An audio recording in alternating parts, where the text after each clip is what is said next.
¿Qué le parece si se pone de pie, por favor? Para los que no me conocen, perdón, me llamo Carlos Bernal y me congrego en Casa de Oración Ogden, así es que reciban un saludo. Esta mañana me acompaña mi esposa también y el niño que traemos, así es que ya que está ahí de pie, ¿qué le parece si va a la palabra de Dios? Abre su Biblia en la carta de Pablo a Filipenses. Carta de Pablo a los Filipenses en el capítulo 4, versículo 10 hasta el 13 lo vamos a leer, y cuando esté ahí me indica con un amén, por favor. Tiene ahí Filipenses 4, versículo 10 hasta el 13. Es un pasaje muy conocido por muchos de nosotros y que a menudo lo citamos muchas de las veces. La palabra de Dios se lee así: en el nombre del Padre, del Hijo y del Espíritu Santo. Dice lo siguiente, Filipenses 4, 10 al 13, dice Pablo: en gran manera me gocé en el Señor, de que ya al fin habéis revivido vuestro cuidado de mí, de lo cual también estabais solícitos, pero os faltaba la oportunidad. Versículo 11, no lo digo porque tenga escasez, pues he aprendido a contentarme, cualquiera que sea mi situación. 12, sé vivir humildemente y sé tener abundancia. En todo y por todo estoy enseñado, así para estar saciado como para tener hambre, así para tener abundancia como para padecer necesidad. Y el versículo favorito de todos dice: todo lo puedo en Cristo que me fortalece. Amén. Cierre sus ojos y acompáñenme a orar esta mañana para ponernos en las manos de Dios y que sea Dios hablando a cada uno de nosotros. Señor, te damos gracias primeramente porque tú eres bueno, Señor. Te damos gracias por la vida, Señor, por la oportunidad que aún tenemos de congregarnos, Padre, de reunirnos para cantarte estos salmos de alabanza, Señor, darte adoración, gloria, Señor, y exaltación. En esta mañana nos ponemos en tus manos, Señor, para escuchar el consejo que tú tienes para cada uno de nosotros. Espíritu Santo, pedimos que seas tú quitando todo estorbo, Señor, toda distracción que estorbe para escuchar tu consejo. Limpia nuestro corazón, limpia nuestra mente, Señor. Danos un corazón entendido, Padre, humilde y receptor a tu palabra, Señor. Que lo que vayamos a escuchar hoy se quede ahí guardado en nuestro corazón, pero sobre todo lo vayamos a poner en la práctica en nuestro diario vivir. Espíritu Santo, te damos las gracias en el nombre de Jesús. Amén. ¿Puede sentarse, hermanos?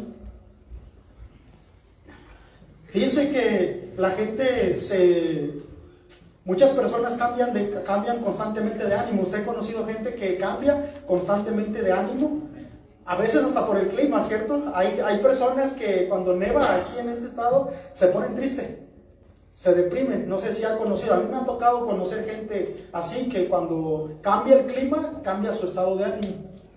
Pero qué decir, hermanos, cuando vienen los problemas, ¿cierto? Cambiamos nuestro estado de ánimo. Se nos borra nuestra sonrisa y empezamos a estar, híjole, ¿y ahora? ¿Y ahora cómo le voy a hacer? ¿Y ahora qué voy a hacer? ¿Y ahora qué va a pasar? O qué decir los padres cuando los hijos empiezan a crecer, ¿cierto? Ya cuando el chamaco dice: pa, ¿puedo ir al cine? ¿O puedo ir a una fiesta? Y eso donde cambia el estado de ánimo de los papás, ¿sí o no? Y empiezan a preocuparse, ¿dónde estará? Y más cuando le mandas un mensaje y no te contesta, dices: ¿estará bien? ¿Le habrá pasado algo? ¿A qué horas va a llegar? Y se están preocupados. Cambia su estado de ánimo. De estar contentos se empiezan a poner tristes. Hay una cosa, hermanos, que se llama personas que se les conoce como bipolar. ¿Se ha escuchado usted ese término, bipolar? Que son personas que están así, que ya usted no sabe si hoy viene contento o si hoy viene triste o si viene amargado, ¿cierto? Pero fíjense, ¿qué es el trastorno bipolar? El trastorno bipolar, hermanos, es un trastorno mental, dice este estudio, que puede ser crónico o episódico. Es decir, puede ser crónico, que está todo el tiempo, o solamente puede aparecer por episodios, por situaciones. Dice, lo que significa que ocurre ocasionalmente a intervalos irregulares. Puede ocasionar cambios inusuales, a menudo, fíjese, escuche lo que dicen, a menudo extremos y fluctuantes en el estado de ánimo, el nivel de energía y de actividad y la concentración. Al trastorno bipolar a veces se le denomina trastorno maníaco, depresivo o depresión maníaca. ¿Se imagina? ¿Qué son esos términos más antiguos? Dice, todas las personas tienen altibajos. Todos tenemos altibajos, ¿ciertos? Todos. Pero el trastorno bipolar es diferente, hermanos. La variedad de cambios en el estado de ánimo puede ir de un extremo a otro. En los episodios maníacos, una persona puede sentirse muy feliz, pero cambiar y sentirse irritable y poco optimista. O sea, puede estar bien feliz y en cuestión de segundos, irritable ya y poco optimista. También, hermanos, el trastorno bipolar puede ser un factor importante en el suicidio. La gente se suicida y la gente que se suicida tiene constantemente este trastorno bipolar. La pérdida del trabajo, por ejemplo, te puede hacer cambiar, y la discordia familiar. Las circunstancias en la vida es lo que ocasiona también el trastorno bipolar y puede ocasionar esto. Pero, ¿por qué el estado de ánimo entonces de una persona, hermano, cambia constantemente? ¿Será que dependemos de la circunstancia, nuestro estado de ánimo? ¿Usted qué opina? ¿Por qué entonces cambiamos? Sin duda alguna, hermanos, todos enfrentamos dificultades en la vida, ¿cierto? Todos. Algunas más difíciles que otras. Algunas dificultades son más grandes, son más fuertes. Las enfermedades, pues sin duda, todos enfrentamos. Algunas más difíciles que otras. Desde pagar los biles, por ejemplo, la renta. ¿Y qué decir una enfermedad? ¿Qué decir de la falta de dinero? ¿Cómo le voy a hacer para pagar esto o para comprar aquello? Que a veces ni necesitamos, pero queremos. Y todo ese tipo de cosas es lo que afecta a nuestro estado de ánimo. Pero hermanos, para el creyente no debe ser así. Para el cristiano no debe de ser así, hermanos. El gozo del cristiano no debe depender del clima, no debe depender de la economía, no debe depender de la enfermedad, ni de los problemas familiares. Hermanos, el gozo del cristiano depende de Cristo. Pablo, el apóstol Pablo, fíjense, la carta a la iglesia de Filipos, que es mejor conocida como Filipenses, fue escrita por el apóstol Pablo, creo que todos sabemos eso. Y lo curioso y lo interesante, hermanos, que el apóstol Pablo estaba en una prisión. Se dice que probablemente en Roma, alrededor del año 61 después de Cristo. El apóstol Pablo escribió primero con el propósito de agradecerle a la iglesia por una ayuda que ellos habían enviado por medio de un discípulo llamado Epafrodito. Usted lea esa carta y se va a dar cuenta que lo primero que Pablo hace cuando les escribe esta carta es agradecerles. Y bueno, es bueno agradecerle a quien te ha ayudado, ¿cierto o no? Esta carta entonces, hermanos, se le conoce como la carta del gozo. Uno de los temas principales de esta carta es precisamente eso, hermanos, el gozo. Pablo lo que hace aquí es poner mucho énfasis. Fíjese, de hecho la palabra que se usa para gozo aquí en esta carta aparece 16 ocasiones. 16 ocasiones. En estos 4 capítulos, esto es por el énfasis que Dios le pone al gozo en la vida del creyente. Es decir, Dios está preocupado y le pone gran énfasis en que usted, hermano, tenga gozo en su vida, a pesar de las circunstancias, a pesar de los problemas, a pesar de la vida. A pesar de todo, Dios quiere que usted tenga gozo en su vida. Pero ¿qué pasa? Que a veces, pues, es lo contrario. Lo contrario, entonces empezamos a estar ahí. Fíjese, entonces dijimos que hay problemas. Había un amor mutuo, hermanos, entre Pablo y esta iglesia, ya que según se registra el libro de los Hechos, Pablo estableció esta iglesia según en Hechos 16.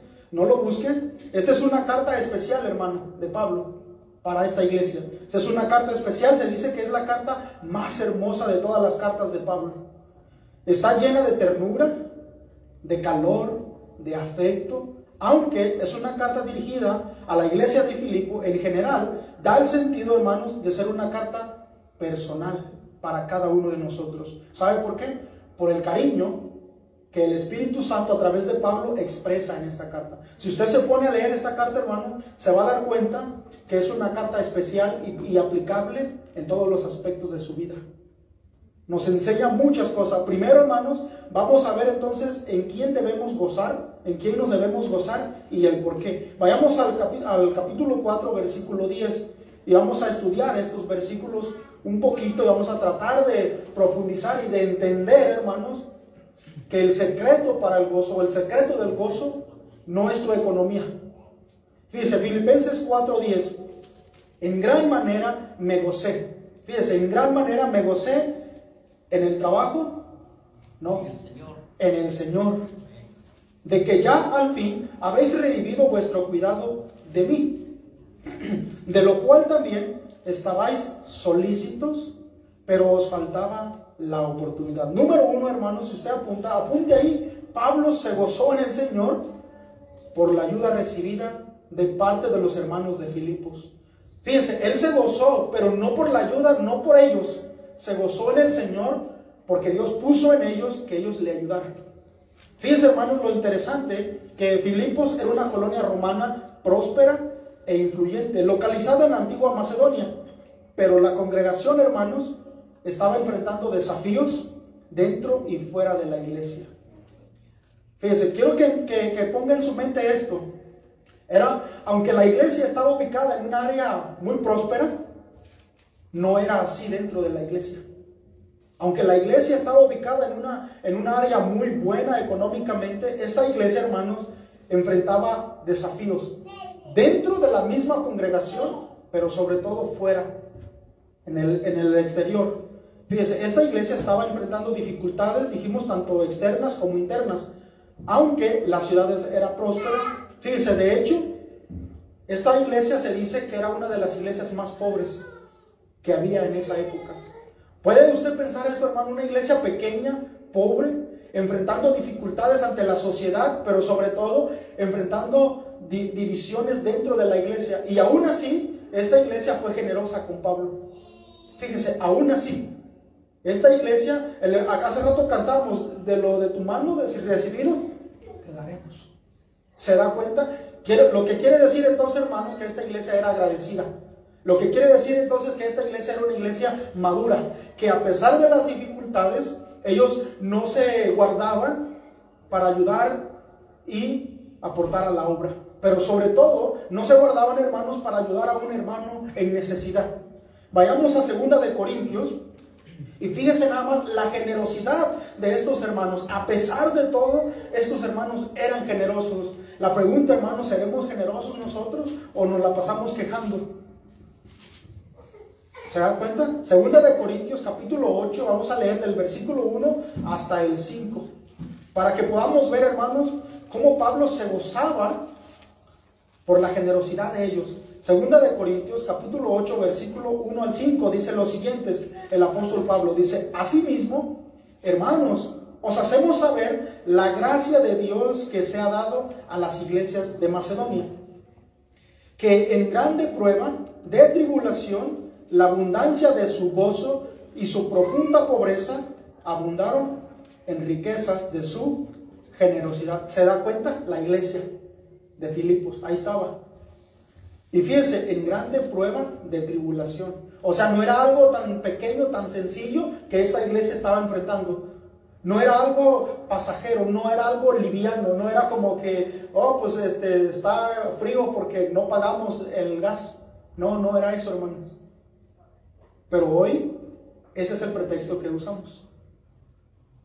Ese es el pretexto que usamos. Fíjense, la abundancia, pero no de su economía. Fíjense lo que dice en el versículo 2, que en gran prueba de tribulación, la abundancia de su gozo y su profunda pobreza abundaron en riqueza de su generosidad. ¿Se da cuenta cómo era generosa esta iglesia? O sea, estos hermanos, a pesar de todo, eran generosos con el prójimo. La pregunta, hermanos, para usted y para mí en esta noche, en esta mañana, más bien, ¿por qué ando diciendo noche? ¿Somos generosos, hermanos, con el prójimo? ¿O nos victimizamos por las circunstancias de nuestra vida? ¿Somos generosos? ¿Abunda nuestra generosidad? ¿O cómo estamos ahí? Fíjese, versículo 3. Pues doy testimonio, fíjense, el apóstol Pablo, hermanos, qué tremendo esto. Pues doy testimonio de que con agrado han dado conforme a sus fuerzas. Y aún más allá de sus fuerzas. ¿Se da cuenta? Más de lo que tenía. Pero lo hicieron con agrado. Y no, ahí te va. No, fue lleno con agrado, con gozo. Que hay que ayudar a un hermano de la congregación con gozo, hermanos. Con gozo. Pero no como si le estuvieras haciendo un favor. Con gozo. Fíjense lo interesante de esto. Versículo 4 dice, pidiéndonos con muchos ruegos que les concediésemos el privilegio de participar en este servicio para los santos. Wow, hermanos, fíjense, estos hermanos rogaban, querían ayudar, y hoy nosotros tenemos que rogarle a los hermanos, ayuda hermano, mire, el hermano está pasando en una dificultad. Ahora es al revés, ¿cierto? ¿Sí o no? ¿Sí o no? Ahora es al revés, se ruega, hermano, casi se va uno de rodillas para que los hermanos ayuden a otro hermano en necesidad. Hermanos, somos hermanos en la fe. Se supone que el dolor del hermano te debe de doler a ti. Debes de sentir lo mismo. Fíjese la actitud de estos hermanos de Filipos. Rogaban, Pablo, dame chance. El contexto de esto, hermanos, es que Pablo estaba levantando una ofrenda para la iglesia en Jerusalén, que estaba pasando en necesidad. Ese es el contexto. Y muchas de las iglesias, por ejemplo, la iglesia de Corintios, que era una iglesia próspera, no eran generosos. Entonces Pablo lo que hace, hermanos, es decirle a la iglesia de Corintios, a la iglesia de Casa de Oración Provo, que había una iglesia más generosa que ellos, que había una iglesia que rogaba por participar en la obra, que había una iglesia, hermanos, que rogaba por querer ayudar al prójimo en necesidad. Es lo que Pablo le está diciendo a los corintios. Versículo 5, fíjense, y no como lo esperábamos, sino que a sí mismos se dieron primeramente al Señor y luego a nosotros por la voluntad de Dios. Ahí está el secreto de la generosidad de estos hermanos. Si usted no lo notó, dice lo siguiente, sino que a sí mismos se dieron primeramente al Señor y no a las riquezas. Se dieron primero a Dios y no al trabajo. Su corazón de estos hermanos estaba completamente en Dios. Entonces, ¿quieres saber por qué no eres generoso? Bueno, analiza entonces si ya te entregaste completamente al Señor o no. Y ahí es donde empezamos dices, híjole, como que estoy regando el tepache. Ahí es como que dices, híjole, ahí sí, fíjese. Y luego a nosotros por la voluntad de Dios. Es decir, estos hermanos de Filipos estaban viviendo completamente entregados, se habían entregado completamente a Dios y no les pesaba entregarse a los hermanos. Cuando tú llegas a ese grado, hermano, de vida, cuando tú llegas a ese grado de convicción, cuando tú llegas a ese nivel, hermanos, de entrega a Dios, no te pesa entonces ayudar. No te pesa entonces, hermano, dar tu tiempo, ofrendar tu tiempo. Hace un tiempo decíamos, hablamos con unos hermanos de que en la iglesia cristiana hablamos de ofrenda y no de limosna. ¿Sabe por qué? Porque ofrendamos, a Dios se le ofrenda, se le da y no se le regala la sobra. La limosna es lo que te sobra. Pero cuando tú ofrendas, tu vida es completamente. ¿Están de acuerdo con eso, sí o no? Aunque no esté de acuerdo, así es, hermano. Y no es invento mío, así es, hermano. Entonces, fíjese, ese es el contexto. Dijimos que había una necesidad, fíjese. La traducción Dios habla hoy, en 2 de Corintios 8:5, fíjese lo que dice esta traducción, este mismo versículo, dice, y hasta hicieron más de lo que esperábamos. Hasta hicieron más de lo que esperábamos, pues se ofrendaron a sí mismos, primero al Señor y luego a nosotros conforme a la voluntad de Dios. ¿Se da cuenta? Se ofrendaron primero a sí mismos, ellos mismos, aquí está el Señor, como una ofrenda para ti. Es lo que dice Pablo también, ¿no?, a los romanos, ¿no? Que presentáis vuestros cuerpos en sacrificio vivo. ¿Se da cuenta? Se ofrendaron. Entonces, por eso es que estos hermanos hicieron más, es decir, dieron más. Ellos dieron más el apoyo monetario de lo que el apóstol Pablo esperaba que diera. Pero entonces, una iglesia en una situación como la que enfrentaba la iglesia de Filipos, que era pobre y además era perseguida, era tan generosa entonces porque se ofrendaron primeramente a Dios.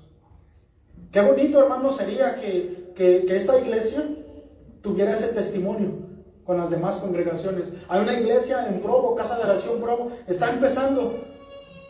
No tienen un edificio propio, pero son generosos. Fíjense, qué tremendo sería. Pero ¿sabe qué? No para que la gente hable bien de usted, sino que eso va a dar evidencia de su vida entregada a Dios. Eso va a dar evidencia de que hay una congregación que está completamente entregada al Señor y como consecuencia es generosa. Qué tremendo sería eso, ¿no? Es más, ni siquiera vayamos a eso, hermanos. Qué tremendo sería que dijera, no, los hermanos de allá. Hay un hermano en Casa de Oración Provo que ese hermano es generoso y no le pesa servir, ofrendar su tiempo, ofrendar su vida a las cosas de Dios, ni mucho menos le importa su cochino dinero. Lo ofrenda. Que hay un hermano en necesidad y todos. Hermanos, no levante la mano, pero ¿cuántos levantaron la mano para agarrar un sobre para el hermano? Fíjense, no nos vamos a ir lejos. Y ahí mismo Dios nos da una cachetada con guante blanco. ¿Se da cuenta? Porque siempre hay necesidad en la congregación, siempre hay necesidad en el cuerpo de Cristo. ¿Sí o no? Si no es usted, es alguien más. Hay una historia, fíjense, que escuchaba de un pastor que llegó un hermano a su oficina y le dijo, pastor, me voy de la iglesia. Y el pastor le dijo, ok. Y después de un rato parado ahí dijo, no va a preguntar por qué. Dijo, no me interesa, igual te vas a ir, no voy a hacer cambiar tu opinión. Dijo, pero bueno, si tú me quieres decir, bueno, ¿por qué te vas? Y dijo, me voy, pastor, porque tuve 15 días en el hospital y nadie de la iglesia me fue a visitar. Me voy, pastor, porque estuve 15 días en el hospital y nadie de esta congregación me mandó un mensaje de texto. Nadie me saludó, nadie se preocupó por mí. Y el pastor le dijo, bueno, es un buen motivo para que te vayas. Que nadie se preocupe por ti es un buen motivo, pero antes de que te vayas, quisiera hacerte una pregunta, dijo este pastor. Dijo, a ver, pastor, dígame antes de que me vaya. Dijo, ¿cuántos años llevas aquí en esta congregación? Dijo, llevo 10 años. Ah, buen rato, ¿no? Ya había echado raíz ahí en la silla. Y dijo, en 10 años, ¿a cuántos enfermos de la iglesia has visitado? ¿A cuántos de la congregación has ayudado cuando están en necesidad? ¿A cuántos de la congregación entonces te has preocupado? Dijo, no, pues por ninguno, pastor. Bueno, entonces, ¿cómo quieres que la gente se preocupe por ti? Entonces, ¿cómo quieres que la gente entonces te visite cuando estás enfermo? ¿Cómo quieres hacer eso? Entonces, hermano, entonces nuestra vida debe de estar entonces primeramente puesta en Dios. Que tu corazón y el mío esté en las cosas de Dios y no en las cosas materiales. Porque entonces, si nuestra confianza, nuestro corazón está en las cosas materiales, entonces no vamos a ser ni generosos, ni mucho menos vamos a estar gozosos. Vamos a estar siempre amargados porque pues dinero no tenemos. Entonces, pues imagina, como dijo alguien por ahí, a mí el dinero no me hace feliz, me hace falta, pero entonces, hermanos, si tu corazón está completamente en Dios, hermanos, entonces vas a ser generoso. Regresemos otra vez a Filipenses 4:10. Fíjense, entonces Pablo se gozó por la ayuda, pero fíjense lo que Pablo hace. Dice, en gran manera me gocé en el Señor. ¿Por qué? Dice Pablo, de que ya al fin habéis revivido vuestro cuidado de mí. ¿Por qué se gozó Pablo en el Señor? Entonces, hermanos, por la ayuda de los filipenses. Como vimos, esta iglesia era muy generosa, pero había pero había pasado algo, hermanos, que por un tiempo dejaron de ofrendar, de ayudar. Porque si usted lo lee, dice de que al fin habéis revivido vuestro cuidado de mí. Es decir, en algún momento, hermanos, esta iglesia había sido generosa, pero algo había pasado que dejaron de serlo. Algo había pasado. Algo. Filipenses 4, versículo 15 al 16, fíjese lo que dice. Y sabéis también vosotros, oh filipenses, que al principio de la predicación del evangelio, cuando partí de Macedonia, fíjese, ninguna iglesia participó conmigo en razón de dar y recibir, sino vosotros solos. ¿Se da cuenta? Esta iglesia había sido muy generosa antes, pero algo había pasado. Hermanos, tal vez usted fue generoso antes, pero algo ha pasado ahorita. Algo ha pasado en su vida. ¿Qué fue entonces? Tal vez descuidó su vida con Dios. Tal vez descuidó su relación. Yo no sé entonces en qué área usted está descuidando su vida. Tal vez sea la lectura de la palabra, la oración, o qué tal el servir también en la congregación. Algo está pasando. Versículo 16 dice Pablo, pues aún a Tesalónica me enviasteis una y otra vez para mis necesidades. Se dice la historia, hermanos, que cuando Pablo escribió esta carta, ya había salido, cuando ya no estaba en Macedonia, sino que ahora estaba en Roma prisionero. Entonces estos hermanos, cuando él estaba en Macedonia, le ayudaron, pero algo pasó. Fíjese lo que dice el comentarista Matthew Henry respecto a que usted y yo debemos de ayudar, o cómo, dice, es un buen trabajo para socorrer y ayudar a un buen ministro en problemas. Es lo que la iglesia de Filipo hizo, ¿no? La naturaleza de la verdadera compasión cristiana, escucha esto lo que dice este hombre, no solo es para sentir preocupación por nuestros amigos o hermanos en problemas, sino para hacer lo que podamos para ayudarlos. Porque entonces solamente es lástima. Preocupación, tristeza por un hermano en necesidad te mueve a ayudarle. Si no es así, entonces solamente te da lástima. Es como cuando ves a un homeless, ¿no? Te da lástima su vida, pero pues hasta ahí. Y no eres movido a misericordia. Como la parábola del buen samaritano. ¿Se da cuenta? Podemos caer tal vez en ese tipo de cosas, hermanos. Y solamente sentir lástima y no preocupación por un hermano en necesidad. ¿Se da cuenta? Entonces, fíjese, otro de los problemas que había en la iglesia de Filipos, recuerda lo que dijimos, era persecución, pero también división interna. Había la división, ¿recuerdas al principio? Entonces, vayamos a Filipenses 4, versículo 2 al 3. Había un problema, hermanos. Había una atmósfera competitiva, egoísta, que había envenenado el compañerismo de la iglesia. Eso había en la iglesia. Había una división, había una atmósfera entonces de competencia, de que a ver quién toca mejor la batería, bueno, no está, pero a ver quién hace mejor las cosas, a ver quién es más reconocido, a ver quién es más exaltado dentro de la congregación, a ver quién tiene el mejor testimonio. Había una división egoísta también. Es que yo aquí nada más, Filipenses 4, versículo 2 al 3, fíjese lo que Pablo dice, él sabía de esta situación, dice, ruego a Evodia y a Síntique que sean de un mismo sentir en el Señor. Ruego. Entonces, hermanos, si hubiera alguien aquí así, con un problema con otro, bueno, que sean de un mismo sentir en el Señor. Y es un ruego del Espíritu Santo, un ruego de Dios para cada uno de nosotros, que seamos de un mismo sentir con el hermano que está a su lado, o con el que está atrás, porque el que está a su lado siempre es su familiar.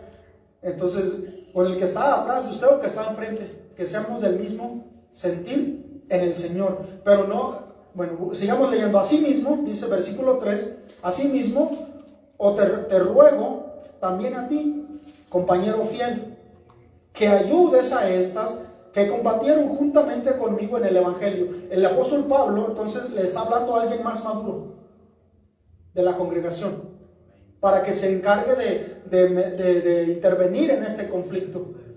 Tiene chamba, hermano Carmona. Los más maduros tienen trabajo si hubiera división entre dos hermanos, y no aliarte con uno.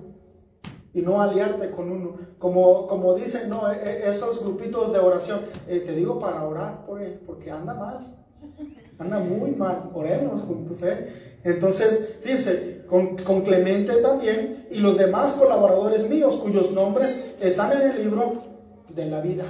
Es decir, estos hermanos eran cristianos, tal vez habían nacido de nuevos. El apóstol Pablo los conocía su testimonio, conocía su vida, sabía que ellos eran personas fieles al Señor, pero la división, el egoísmo, estaba haciendo daño en la iglesia. ¿Se da cuenta? Entonces, muchas de las veces eso es lo que pasa. La división, el orgullo, la competencia dentro del cuerpo de Cristo daña la armonía de la congregación. Daña la armonía y evita que la iglesia se desarrolle y crezca. ¿Se da cuenta?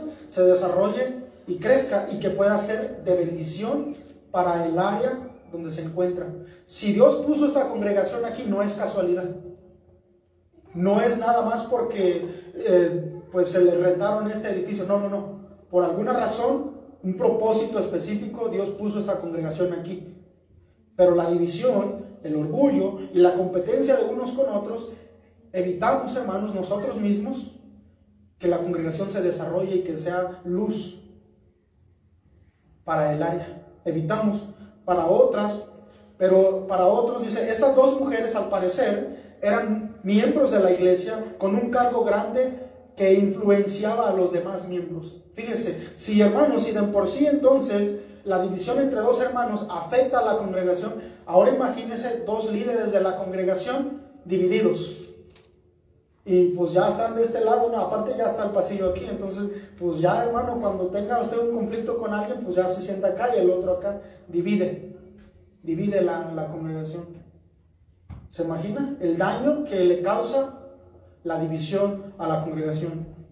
Cuidado entonces con el orgullo, cuidado entonces con ese espíritu de competencia dentro de la congregación, cuidado entonces hermanos con la división dentro de la congregación, pero ¿sabe también con qué cuidado? Con la negligencia. Cuidado también con eso. En el versículo 10, Pablo no pone en tela de juicio entonces la generosidad de los filipenses. Tampoco es un reclamo de ellos, de Pablo a ellos. O sea, cuando les dice que de que al fin habéis revivido vuestro cuidado de mí, tampoco Pablo les está reclamando. Tampoco Pablo es que les está reprochando de que, ay, se olvidaron de mí hasta que por fin se acuerdan.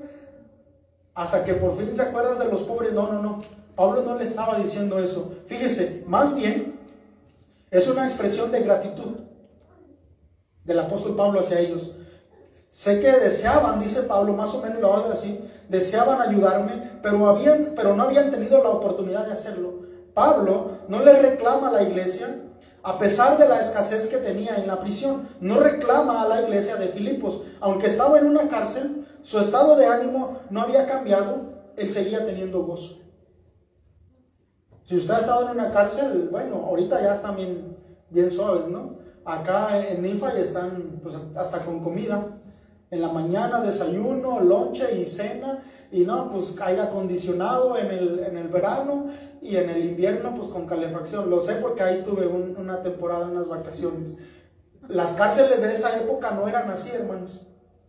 Usted puede imaginarse una cárcel de esa época. Estaba feo. No era como ahorita. No, pues ahorita se va de vacaciones. Ahí no le aconsejo, pero tampoco le recomiendo. Pero entonces Pablo estaba en una prisión, hermanos, encadenado.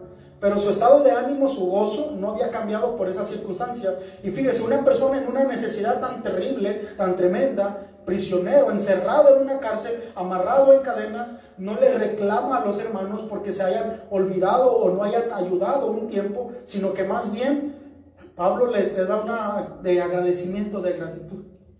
Entonces muchas de las veces nosotros podemos tomar esa actitud de que no, pues es que pues no me ayuda nadie, como la canción, nadie me quiere, todos me odian. Entonces Pablo no hace eso, hermanos. Pablo aprendió, ¿sabe por qué? Porque había un secreto que Pablo tenía para el gozo.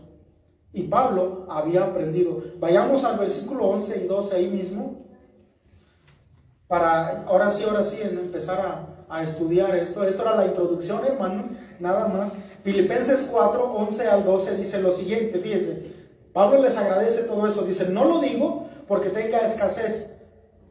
O sea, no lo digo porque tenga escasez, pues he aprendido. ¿Usted ya aprendió? Bueno, Pablo había aprendido hasta este punto. He aprendido a contentarme. ¿Se da cuenta? Cualquiera que sea mi situación. Qué tremendo que lleguemos a este grado de madurez. Quiere decir, hermanos, que Pablo entonces, en un momento de su vida no había aprendido esto, no estaba contento, no tenía gozo, pero a este momento de su vida había aprendido.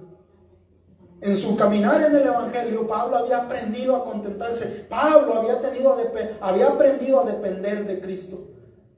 Pablo había aprendido a tener gozo en su vida, aún en las peores dificultades, en los peores problemas. Usted ya aprendió, y si no, bueno, continúe hasta llegar. He aprendido, dice Pablo, a contentarme en cualquiera que sea mi situación. Versículo 12, fíjense lo que dice: sé, ahora ya sé, antes no sabía, ahora sé vivir humildemente. Fíjense, y no necesito el Michael Kors. Sé vivir humildemente y sé tener abundancia. O sea, no se le fue, no perdió el piso. Cuando Pablo tenía todo, no perdió el piso.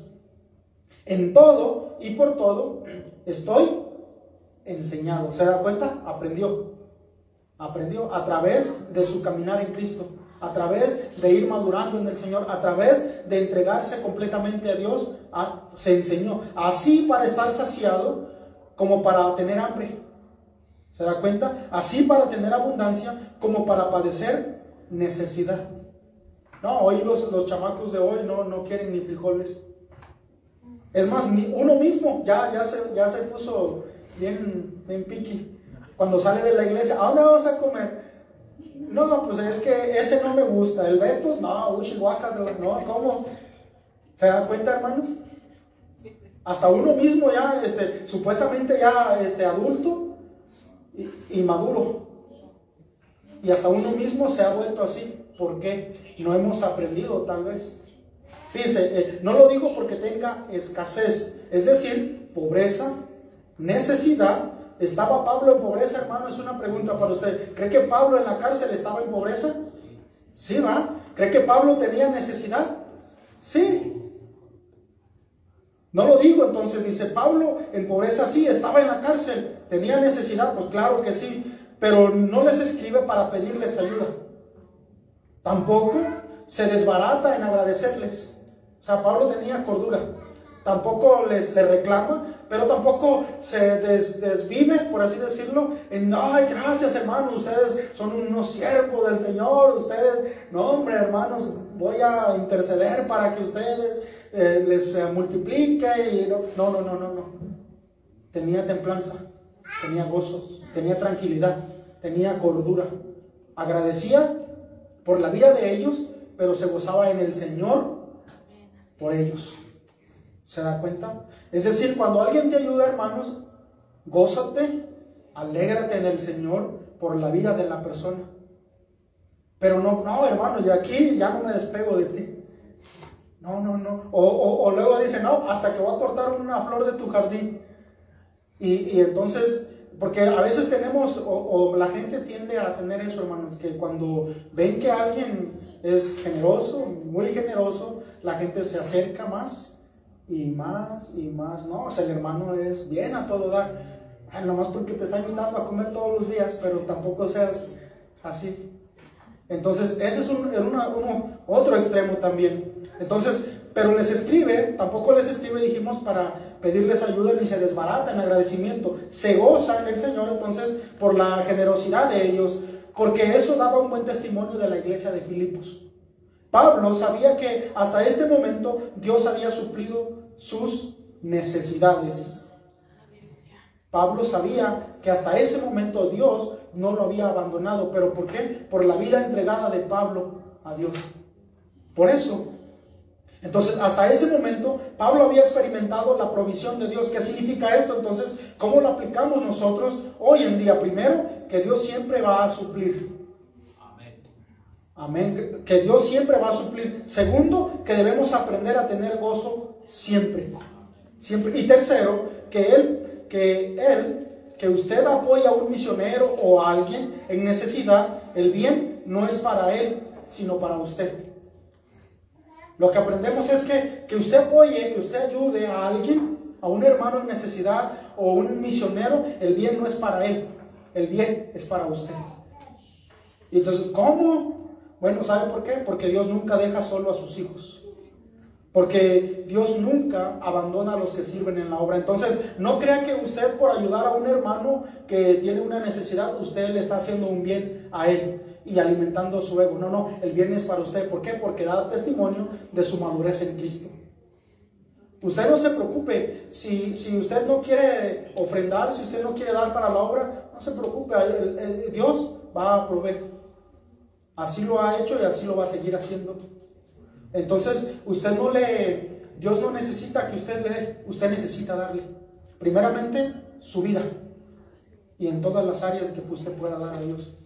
Entonces, no crea que le hace un favor a Dios, ni por venir a la iglesia, no, pues, ni mucho menos por dar a la obra o cuando se levanta una ofrenda especial como la de hoy. No crea que usted le hace un favor a la persona.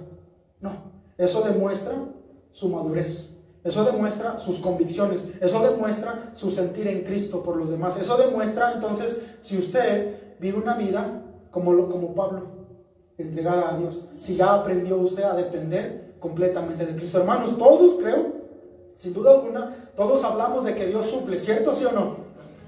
Todos hablamos entonces, hermanos, de que Dios sana, ¿sí o no? Todos hablamos entonces de que Dios provee. Pero la pregunta es, ¿te ha suplido milagrosamente? ¿Te ha provisto milagrosamente? ¿Te ha sanado milagrosamente? ¿Sabes por qué la mayoría de las personas no experimentan eso de Dios? Porque no dependen completamente de Él. ¿Te das cuenta? Porque cuando se te va al trabajo, lo primero que haces es pedir prestado, ir al Check City, ir al First Choice o al Tire Loans a empeñar el carro, pero no a orar a Dios. Porque lo primero que haces entonces es hablarle a tu cuñado que tiene para decirle que te ayude y no a depender de Dios. Porque lo primero que haces es, cuando te sientes mal, es preguntarle al carnicero, oye, ¿qué será bueno para el dolor de cabeza? ¿Te imaginas?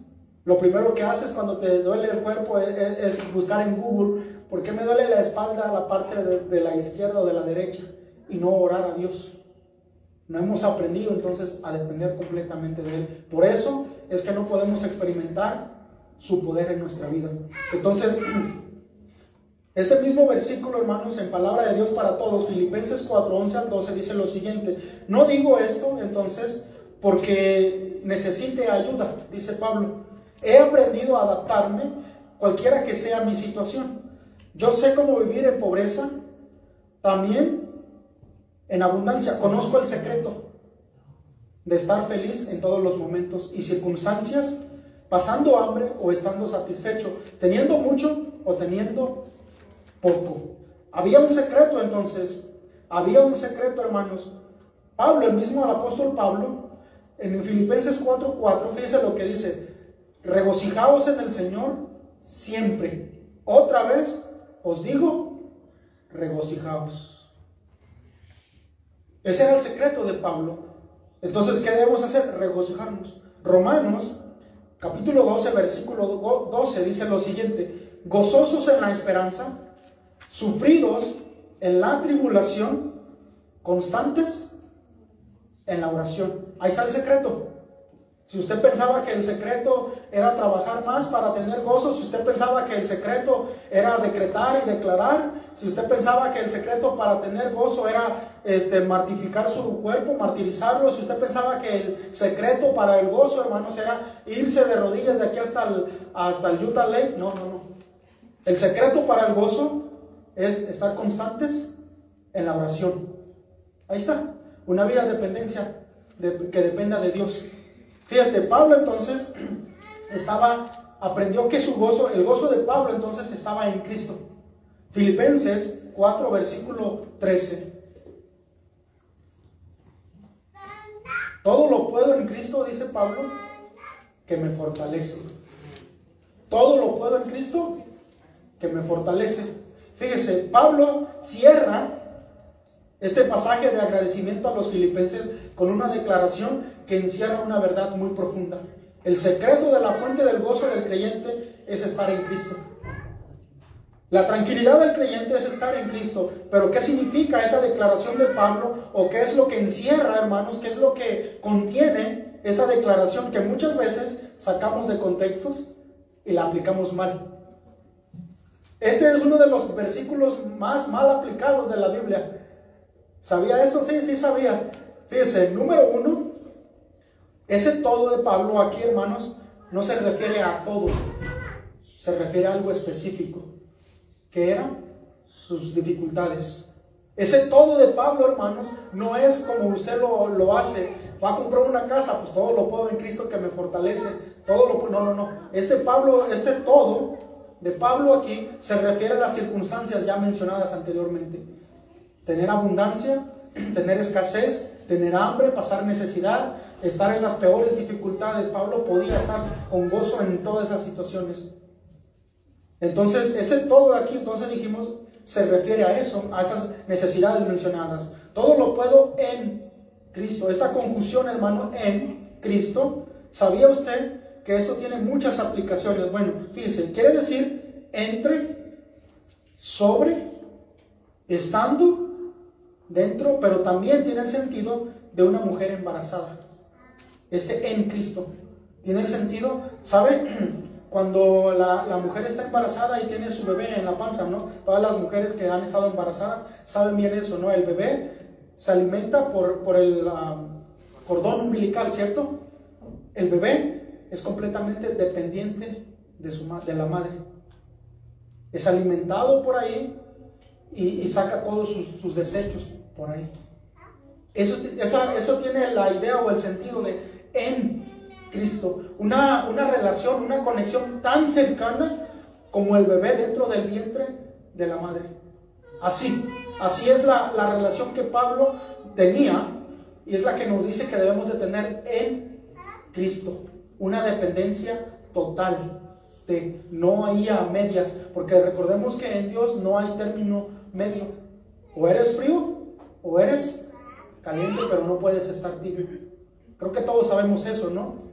Entonces, así debe de ser entonces nuestra dependencia de Cristo, total y completamente, que todo dependa de Cristo. Fíjese, Filipenses 4:6, fíjese lo que termina diciendo el apóstol Pablo: por nada, hermanos, estéis afanosos, o sea, preocupados, por nada estéis preocupados, que ya viene la renta, bueno, sí, no te preocupes. Por nada estáis afanosos, sino que sean conocidas vuestras peticiones delante de Dios. Pero ahora, ¿cómo Dios va a conocer nuestras peticiones? Bueno, ya las conoce, pero ahora, ¿qué es lo que usted y yo podemos o debemos de hacer? En oración, ahí está, en oración y ruego y con acción de gracias. Fíjese cómo debe de estar su oración: rogar a Dios, pero con acciones de gracias. Rogar a Dios: te doy gracias, Señor, gracias por la vida, gracias por esta situación, porque algo voy a aprender de ella, pero mi gozo, mi tranquilidad está en ti y no en esto. Entonces, fíjese lo que dice el Salmos también, el salmista, en el capítulo 4, versículo 8, y creo que ya vamos a ir terminando.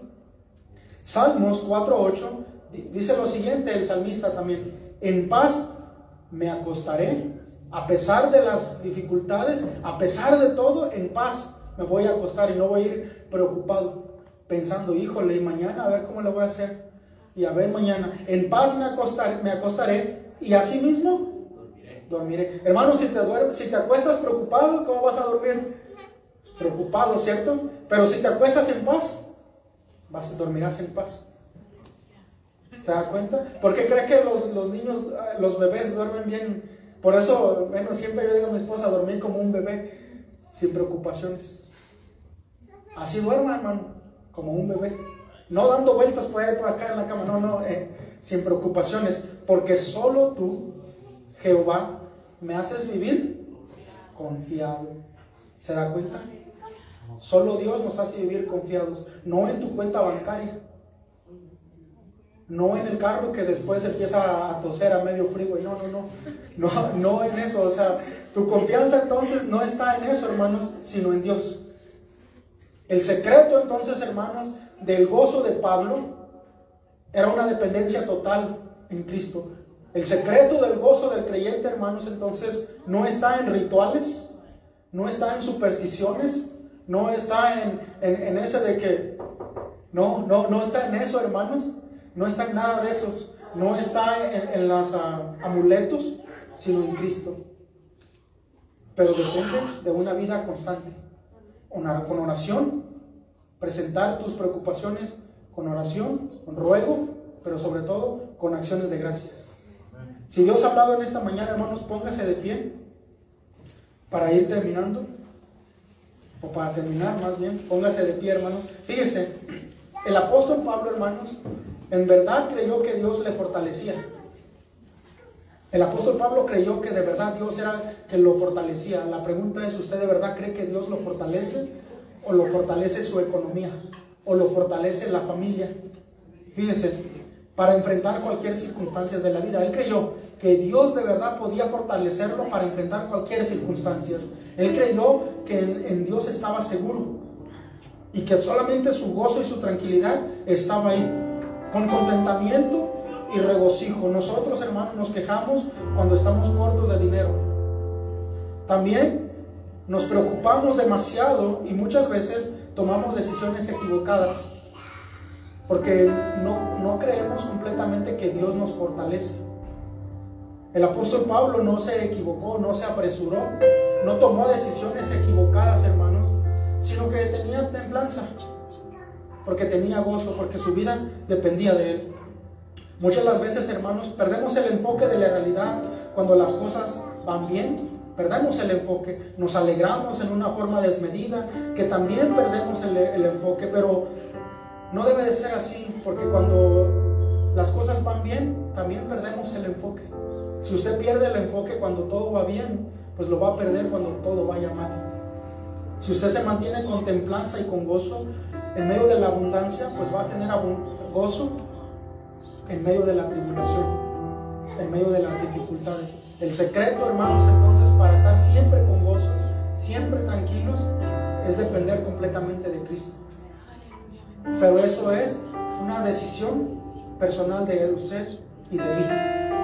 El consejo de esta mañana es que salgamos de aquí, hermanos, creyendo que Dios nos puede fortalecer, que Dios suple, pero que nosotros tomemos un compromiso de vivir completamente para Cristo, de avivar, como dice la Escritura, no aviva ese fuego que hay en mí, dijo Malaquías. Y aunque la higuera no florezca, con todo eso yo me regocijaré.